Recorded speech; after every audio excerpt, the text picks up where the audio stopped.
샬롬. 10월 11일 매일 성경 말씀 묵상 주님의 이름으로 시작합니다. 역대하 23장 1절부터 15절의 말씀입니다. 제7년에 여호야다가 용기를 내어 백부장 곧 여로함의 아들 아사랴와 여호하난의 아들 이스마엘과 오벳의 아들 아사랴와 아다야의 아들 미야세야와 시그리의 아들 엘리사밧 등과 더불어 언약을 세우매 그들이 유다를 두루다니며 유다 모든 고을에서 네이 사람들과 이스라엘 족장들을 모아 예루살렘에 이른지라. 온 회중이 하나님의 전에서 왕과 언약을 세우매 여호야다가 무리에게 이르되 여호와께서 다윗의 자손에게 대하여 말씀하신 대로 왕자가 즉위하여야 할지니 이제 너희는 이와 같이 행하라. 너희 제사장들과 레위 사람들 곧 안식일에 당번인 자들의 3분의 1은 문을 지키고 3분의 1은 왕궁에 있고 3분의 1은 기초문에 있고 백성들은 여호와의 전뜰에 있을지라. 제사장들과 수종드는 레위 사람들은 거룩한즉 여호와의 전에 들어오려니와 그 외에 다른 사람은 들어오지 못할 것이니 모든 백성은 여호와께 지켜야 할 바를 지키며 레위 사람들은 각각 손에 무기를 잡고 왕을 호위하며 다른 사람이 성전에 들어오거든 죽이고 왕이 출입할 때에 경호할지니라 하니, 레위 사람들과 모든 유다 사람들이 제사장 여호야다가 명령한 모든 것을 준행하여 각기 수하의 안식일에 당번인 자와 안식일에 비번인 자들을 거느리고 있었으니 이는 제사장 여호야다가 비번인 자들을 보내지 아니함이더라. 제사장 여호야다가 하나님의 전 안에 있는 다윗 왕의 창과 큰 방패와 작은 방패를 백부장들에게 주고 또 백성들에게 각각 손에 무기를 잡고 왕을 호위하되 성전 오른쪽에서부터 성전 왼쪽까지 제단과 성전 곁에 서게 하고 무리가 왕자를 인도해내어 면류관을 씌우며 율법책을 주고 세워 왕으로 삼을세. 여호야다와 그의 아들들이 그에게 기름을 붓고 이르길 왕이여 만세수를 누리소서 하니라. 아달랴가 백성들이 뛰며 왕을 찬송하는 소리를 듣고 여호와의 전에 들어가서 백성에게 이르러 봄에 왕이 성전문 기둥 곁에 섰고 지휘관들과 나팔수들이 왕의 곁에 모셔 서 있으며 그 땅의 모든 백성들이 즐거워하며 나팔을 불며 노래하는 자들은 주악하며 찬송을 인도하는지라. 이에 아달랴가 그의 옷을 찢으며 외치되 반역이로다 반역이로다 하매 제사장 여호야다가 군대를 거느린 백부장들을 불러내어 이르되 반열 밖으로 몰아내라. 그를 따르는 자는 칼로 죽이라 하니 제사장의 이 말은 여호와의 전에서는 그를 죽이지 말라 함이라. 이에 무리가 그에게 길을 열어주고 그가 왕궁 말문 어귀에 이를 때에 거기서 죽였더라. 아멘. 자, 오늘 본문 말씀의 내용입니다. 자, 요아스를 왕으로 세우기 위해서 대제사장 여호야다가 드디어 혁명 세력을 규합하고 혁명을 일으킵니다. 그리고 요아스를 왕위에 앉혀요. 요아스의 즉위식을 거행하는데 아달랴가 경악하죠. 그리고 아달랴는 축출되었다 하는 이야기가 본문의 내용입니다. 자, 이 본문 내용 가지고 말씀을 묵상합니다. 첫째, 주의 일을 행할 때 인내하는 것. 인내가 참 중요한 역할, 요소다 하는 것입니다. 자, 아달랴가 왕권을 쥔 지 7년째가 됐어요. 대제사장 여호야다가 혁명을 일으킵니다. 무려 7년을 기다렸습니다. 왜 그랬을까요? 단순히 생각해보면 요아스가 가난하기였으니까 이 아이가 자라기까지를 기다렸다. 뭐 이렇게 볼 수가 있습니다. 24절에 보니까 요아스가 왕위에 오를 때 나이가 7살이었어요. 자, 그런데 이것보다 더 깊은 의미가 있다는 거예요. 여호야다는 하나님이 기름 부어 세운 제사장입니다. 아달랴가 다윗 왕가의 왕자들을 몰살하고 왕위에 앉은 것이 하나님의 뜻이 아니라는 것을 처음부터 알고 있었습니다. 자, 그래서 그 즉시 반기를 들고 일어설 마음이 없지 않아 있었을 거예요. 그런데 여호야다가 아달랴가 혁명을 일으킬 때 섣불리 행동하지 않았다는 거예요. 자, 이 7년의 시간 동안에 사건의 진행을 주의 깊게 잘 지켜봤습니다. 아달랴의 영향력이 얼마나 큰가, 그의 힘은 얼마나 센가, 그리고 이에 맞설 자기가 규합할 수 있는 세력의 정도가 어느 정도인가를 저울질하면서 약 6년 정도의 기간을 기다렸을 거예요. 여호야다는 이 6년의 기간 동안 인내하면서 그른 것을 바로잡고 악한 세력에 대해서 승리를 거두기 위한 밑거름을 다지고 있었다는 거예요.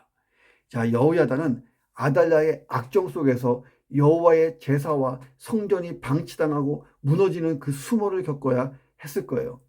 이 아달랴는 바알 숭배자, 아세라 숭배자잖아요. 얼마나 여호와의 제사와 성전이 무너지고 제사장들이 참혹한 일을 당했겠어요? 자, 그런데 이 여호야다가 분노를 터뜨리지 않고 기다렸다는 거예요.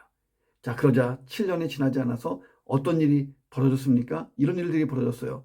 남유다 최정예 부대의 지휘관들의 마음이 하나하나 여호야다 앞으로 모아졌다는 거예요. 1절을 보니까 그래서 여호야다가 용기를 내서 몇 사람과 언약을 세워요. 백부장 곧 여호람의 아들 아사랴, 여호하란의 아들 이스마엘, 오벳의 아들 아사랴, 이다야의 아들 미야세야, 시그리의 아들 엘리사벳 등과 더불어 언약을 세워요. 어떤 언약을 세웠을까요? 요아스를 왕으로 세우고 저 아달랴를 축출하자. 그리고 이 사람들을 유다 두루 다니며 유다 모든 고을에서 네 사람들과 이스라엘 족장들을 모아서 예루살렘에 이르게 합니다. 3절에 보세요. 온 회중이 하나님의 전에서 왕과 언약을 세워요. 여호야다가 말합니다. 여호와께서 다윗의 자손에게 대하여 말씀하신 대로 요아스가 이 왕자가 즉위해야 된다, 왕으로. 맞습니다 했을 거 아니에요. 자, 이런 기다림과 인내와 준비 없이 단지 선한 일이라고 하나님의 일이라고 생각하고 무언가 아달랴가 폭정을 일으켰을 때 그냥 바로 그냥 부딪히고 싸우고 도모했다고 생각해 보세요. 도리어 그로 인해서 하나님의 선한 뜻이 악화되고 그르칠 수도 있었습니다. 자, 여호야다 역시 그 순간 움직였다면 생명을 잃었을 거예요. 자, 오랜 인내와 기다림이 이 승리의 원천이 되었다는 것입니다. 자, 우리가 주의 일을, 하나님의 일을 감당할 때 신속하게 번개같이 처리해야 될 때도 있지만 인내심을 가지고 기다리면서 천천히 가야 될 때도 있는 것입니다. 어떤 일을 이루기에 앞서서 하나님이 요구하시는 것이 뭐냐? 단순히 그 일을 행하려고 하는 의지만이 다가 아니라는 거예요. 그 일을 성공하기 위해서 준비하고 인내하는 기간도 필요하다는 것입니다. 하나님이 모세를 어떻게 사용하는지 보세요. 애굽에서 40년, 광야에서 40년, 무려 80년 동안을 준비시키셨어요. 요셉을 사용하기 전에 얼마나 많은 연단으로 요셉을 다듬었습니까? 자, 선한 일일수록 신중하고 인내하고 믿음의 용기로 잘 준비해 나가야 된다는 것입니다. 나에게 비전이 있고 꿈이 있고 하나님이 내게 주신 사명이 있다면 이것이 이루기까지 우리가 천천히 인내하면서 철저히 믿음으로 잘 준비하면서 나아가는 그런 하루, 내 인생이 하나님이 준비하신 미래의 것들을 완성해 나가는 어떤 도약의 과정들, 인내의 과정들이 잘 되어지기를, 믿음으로 살기를 주님의 이름으로 축원합니다. 두 번째, 하나님 나라를 위한 그 성도 각자의 사명이 다 중요하고 충성해야 된다는 거예요. 충성. 다 중요하고 충성해야 된다. 자, 여호야다는 다윗 왕가에 대한 아달랴의 반역을 종식시키고 요아스를 왕으로 옹립하기 위해 뜻을 같이 하는 자들에게 사명을 맡겼어요. 레위 사람들과 제사장들과 뭐 이런 사람들. 자, 곧 안식일에 당번인 자들의 3분의 1은 문을 지켜야 한다고 이 배치를 시켰고, 또 3분의 1은 왕궁에 있으라고, 나머지 3분의 1은 기초문에 있어야 된다고 얘기했습니다. 자, 그리고 백성들은 여호와의 전 뜰에 있었어야 되는 거예요. 자, 아무리 준비한 일이라도 지켜야 할 것은 지켜야 돼요. 하나님의 전에 아무나 들어가서는 안 돼요. 그러니까 제사장과 수종들은 레위 사람들은 거룩하니까 여호와의 전에 들어가지만 그 외에 다른 사람들은 들어가지 못해요. 그 여호와의 그 전에 들어가는 것은 3분의 1씩 들어가는 거예요. 3분의 1씩 비번, 이렇게 하루하루씩 비번으로 들어갔거든요. 순번으로. 놀라운 것은 레위인들이 무기를 들었다는 거예요. 7절 보세요. 레위 사람들이 원래 무기 드는 사람들이 아니잖아요. 레위 사람들이 각각 손에 무기를 잡고 왕을 호위하고 다른 사람들이 성전에 들어오거든 죽이고 왕이 출입할 때 경호할지니라. 자, 성전에서는 레위인 외에 들어갈 수 없기 때문에 레위인이 급기야 무기를 잡고 왕을 보호하는 일이 벌어집니다. 자, 저마다 맡겨진 사명이 각각 달라요. 예, 성전 문을 지키는 사람, 또 밖에 왕궁 어디를 지키는 사람, 왕을 호위하는 사람. 자, 그런데 한 가지 목표가 있죠. 그 목표를 위해 봉사하고 헌신하는 거예요. 하나님의 뜻 가운데 사악한 아달랴를 왕위에서 몰아내고 하나님의 언약에 합당한 요아스를 왕으로 세우는 것, 이것이 목표예요. 중요한 것은 뭐냐면 이것이 하나님의 뜻이기 때문에 하나로 뭉치는 것입니다. 각각 감당해야 될 사명이 있고 사명의 자리 모두에게 중요하고 안 중요한 자리가 없는 거예요. 이 일을 주도하는 여호야다가 가장 중요한 일을 하는 것처럼 보이지만 그 아래 군대를 지휘하는 백부장들이 좀 더 중요한 일을 하고 있는 것처럼 보이지만 군사들은 별로 중요하지 않은 일을 하는 것처럼 보이지만 아니라는 거예요. 하나님의 시각에서 보면 모두가 중요한 사람들이고 중요한 사역을 지금 감당하고 있는 거예요. 생각해 보세요. 만약 이들 중 어느 하나라도 올바로 자기 자리를 지키지 않고 자기가 있어야 할 곳을 이탈하거나 이 비밀스러운 이 혁명에 대해서 맹세를 저버리고 이 비밀을 아달랴에게 가서 이야기하고 누설했다. 어떻게 되겠습니까? 교회 공동체도 마찬가지예요. 중요한 것은 하나님 나라의 비전이에요. 그리고 각 교회에 주신 비전과 사명이 있어요. 그 일을 위해서 헌신하고 수고하는 사람이라면 목사만 중요한 것이 아니고 교회 직분자만 중요한 게 아니고 모두가 다 중요한 사람인 거예요. 그가 감당하는 사역과 헌신 다 중요한 거예요. 자, 그리고 모든 성도에게는 그런 분명한 소명의식이 있고 사명의식이 있어야 돼요. 자, 그런 교회가 하나님 나라에 꼭 필요한 교회가 아니겠습니까?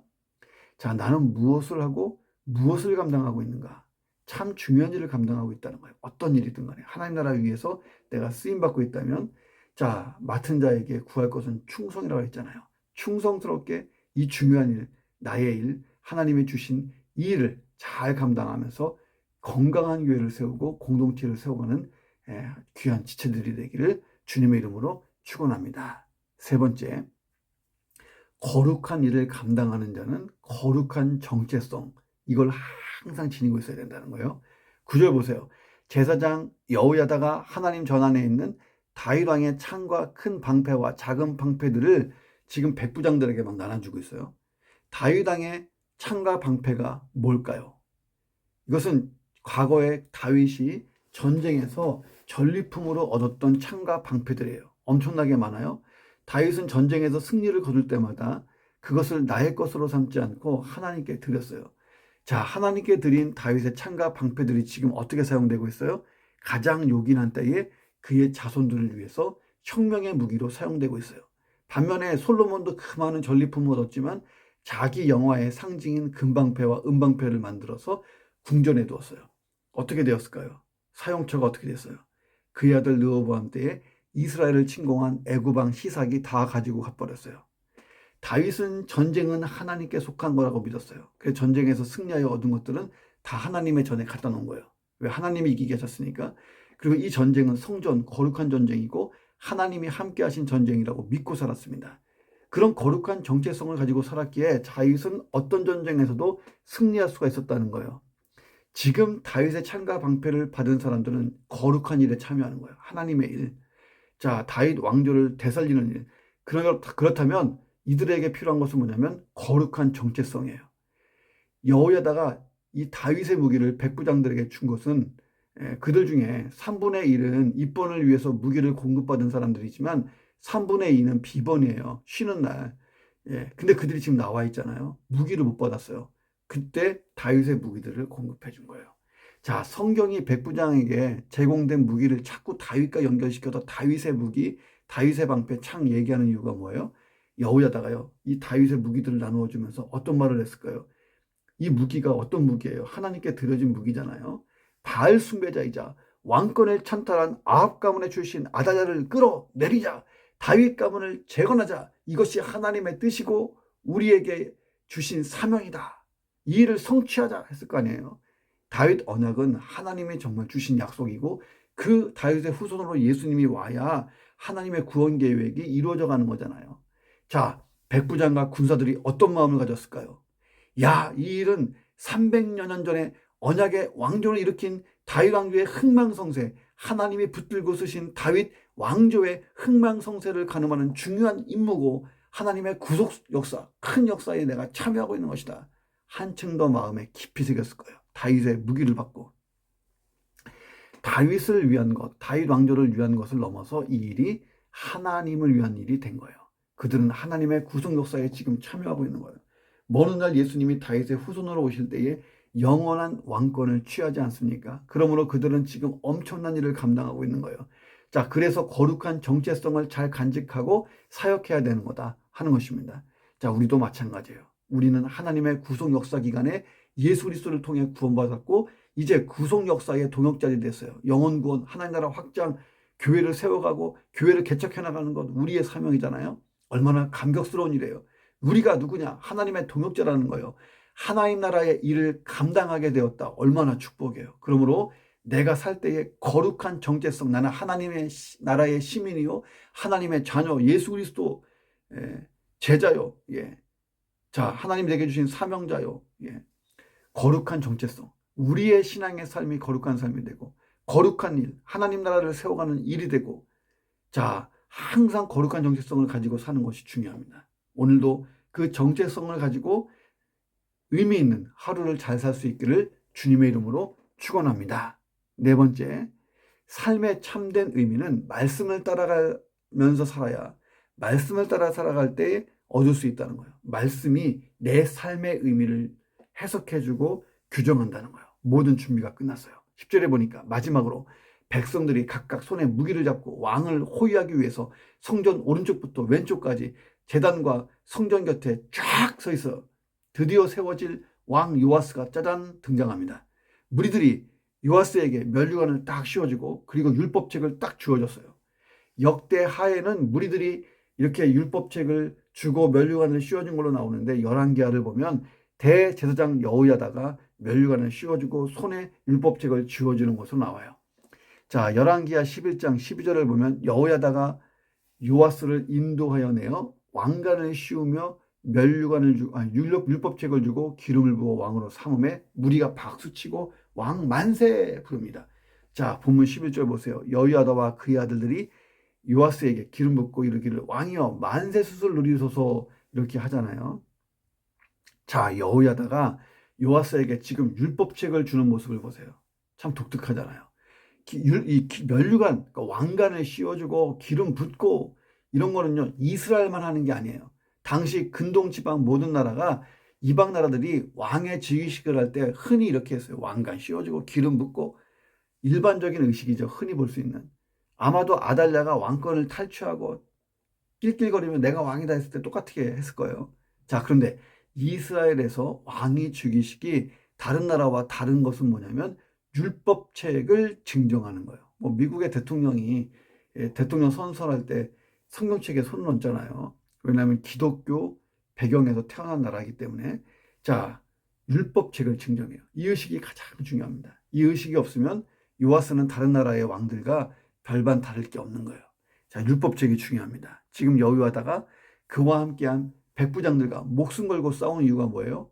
요아스를 왕으로 세우는 것 이 정도가 아닙니다. 그들이 목숨 걸었고 아달랴에게 대해 반정을 일으키고 한 것은 하나님 말씀대로 다스려지는 유다, 하나님의 언약대로 세워지는 유다 왕국을 꿈꾸었기 때문에 그렇게 하는 거예요. 지금 이 요아스는 그 왕으로서 하나님의 종으로 쓰임 받는 하나님의 그 사람일 뿐이에요. 여호야도 하나님 사람이고 모든 것은 제일 중요한 게 하나님의 뜻.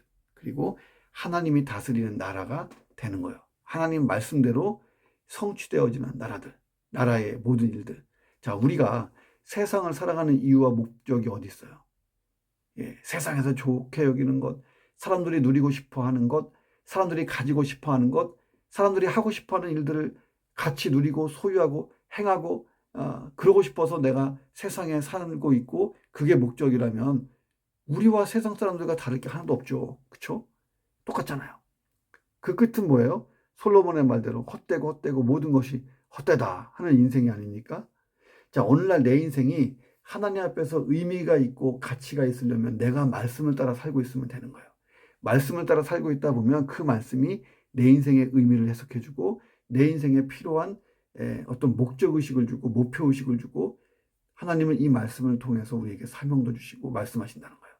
천국까지 가지고 있는 게 뭐예요? 천국까지 가지고 갈 수 있는 것은 말씀을 따라 살았던 내 삶의 흔적과 결과들만 가지고 가는 거예요.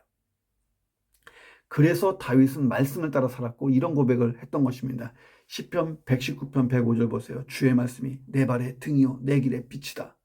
자, 오늘도 말씀을 따라 살면서 하나님 앞에서 정말 의미 있는 인생, 가치 있는 인생이 되시기를 주님의 이름으로 축원합니다. 자, 다섯 번째 마지막으로 악한 자의 끝은요 항상 비참함으로 끝난다는 거예요. 12절 이후를 보세요. 아달랴가 혁명군에 의해서 비참하게 죽었어요. 아달랴는 백성들이 뛰고 왕을 찬송하는 소리를 듣고 여호와의 전에 깜짝 놀라서 뛰어들어갔어요. 그리고 경악하고 외칩니다. 반역이네 이 반역자들아. 뭘 본 거예요? 왕이 성전 문기둥에 섰고 지휘관들과 나팔수들이 왕 곁에 모여 서 있고 그 땅의 모든 백성이 즐거워하고 나팔 불고 노래하고 주악하고 찬송을 막 인도하고 난리가 났어요. 자, 아달랴의 인생을 한번 보자 하는 거예요. 인간적으로 보면 아달랴 같이 참 금수저로 태어나고 행복한 여인도 드물다는 거예요. 금수저, 행복한 여인. 태어나 보니까 왕의 딸, 공주였어요. 해보고 싶은 거 다 해보고 살면서 행복하게 자랐습니다. 자, 그리고 시집을 갔는데 남유다로 시집가서 왕비가 됐어요. 왕비가 돼서 남편도 쥐락펴락, 아들도 쥐락펴락, 이제 아들까지 죽으니까 싹 다 없애버리고 자기가 왕권을 쥐고, 왕인 남편이 죽었지만 태우로서 막강한 권력을 행했고, 심지어 아들이 죽고 나자 스스로 왕까지 되었다는 거예요. 그런데 결국 남는 게 뭐예요? 비참한 처참한 죽음이잖아요. 자기를 가장 가까운 곳에서 호위하던 병사들, 호위무사들이, 자기가 다스리던 백성들이 자기를 공격해서 처참히 죽었습니다. 성경이 반복적으로 강조하는 게 뭐예요? 득세한 악인의 허망한 결말. 이것의 주인공이 아달랴였다는 거예요. 악한 자의 삶이 아무리 영화롭고 화려해 보여도 잠깐이에요. 우리 인생 자체가 영원한 삶에 비하면 안개와 같다고 야고보가 말했잖아요. 악한 자의 삶이 영화롭게 화려할수록 하나님의 심판의 강도는 더 커지는 거예요. 반면 의인의 삶, 신앙의 삶은 그 정반대가 되잖아요. 시편 1편 6절 보세요. 의인의 삶은 하나님이 인정하신다는 거예요. 하나님이 인정하신 인생, 그 인생이 가장 값지게 산 인생인 것입니다. 자, 내 인생은 사람에게 인정받지 못하고 세상의 기준으로 평가되지 않아도 괜찮아요. 사람의 평가, 세상의 평가는요, 별로 중요하지 않습니다. 과연 하나님이 내 인생을 얼마큼 값지게 보시냐, 이게 중요한 거예요. 자, 하나님이 인정하시는 인생, 값진 인생 잘 살아서 하나님께 가시기를 주님의 이름으로 축원합니다. 기도하겠습니다. 하나님, 주의 일일수록 선한 일일수록 하나님 나라에 이를수록 그 일을 받았을 때에 서두르지 말고 신중하고 인내하며 믿음의 용기를 가지고 잘 준비해서 하나님의 시간에 잘 시작하게 하시고 하나님의 시간까지 일을 잘 마치게 역사해 주옵소서. 하나님 나라를 위한 교회 공동체의 모든 성도의 사명은 다 중요한 것입니다. 내게 주신 사명을 생각하고 내게 주신 또 헌신해야 될 일들을 생각하며 충성스럽고 또 믿음직스럽게 이 수고와 헌신을 잘 감당하게 하시고 내게 맡겨진 일을 잘 감당하여 주의 칭찬 있게 도와주옵소서. 오늘 내 삶이 거룩한 삶이 되기를 간절히 기도합니다. 거룩한 일, 하나님 나라를 세워가는 일에 힘쓰며 거룩한 정체성을 가지고 살게 하시고 하나님이 기뻐 받으실 만한 하루가 되게 역사해 주옵소서. 믿음을 따라 살면서 하나님 앞에 의미 있는 인생, 가치 있는 인생을 살게 하시고 천국까지 가져갈 수 있는 말씀을 따라 살았던 내 인생의 흔적과 결과가 풍성하여서 하나님의 칭찬과 인정이 있게 역사해 주옵소서. 하나님이 인정하시는 인생이 가장 훌륭한 인생입니다. 하나님이 인정하시는 가장 가치 있고 의미 있는 인생길을 걷게 역사해 주시옵소서. 존귀하신 예수 그리스도의 이름으로 간절히 기도드립니다. 아멘.